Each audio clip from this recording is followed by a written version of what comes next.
హౌతీలకు Netanyahu తీవ్ర హెచ్చరిక. Tel Aviv లోని బెన్ గురియన్ విమానాశ్రయంపై క్షిపణి దాడికి పాల్పడిన హౌతీలకు ఇజ్రాయెల్ ప్రధాని బెంజమిన్ నేతన్యాహు తీవ్ర హెచ్చరికలు జారీ చేశారు. ఈ దాడికి ఒక్క బాంబు వేసి సరిపెట్టబోమని, తీవ్ర స్థాయిలో ప్రతీకార దాడులు చేస్తామని ఆయన స్పష్టం చేశారు. హౌతీలను ఉద్దేశిస్తూ మేము వారికి వ్యతిరేకంగా చర్యలు తీసుకుంటున్నాం, గతంలోనూ తీసుకున్నాం, భవిష్యత్తులోనూ తీసుకుంటాం. అమెరికాతో సమన్వయం చేసుకుంటూ మేము దీనిపై పని చేస్తున్నాం. ఇది ఒక్కసారి జరిగే చర్య కాదు, తీవ్రమైన దాడులు ఉంటాయని నేతన్యాహు ఒక వీడియో సందేశం విడుదల చేశారు.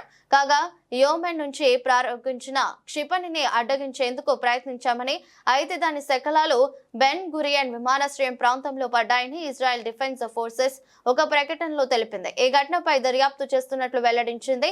హౌతీల క్షిపణి దాడితో బెన్ గురియన్ విమానాశ్రయంలో తీవ్ర గందరగోళం నెలకొంది.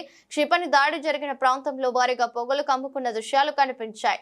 రన్వేపై దాదాపు 25 మీటర్ల మేర భారీ గుంత ఏర్పడిందని అధికారులు తెలిపారు.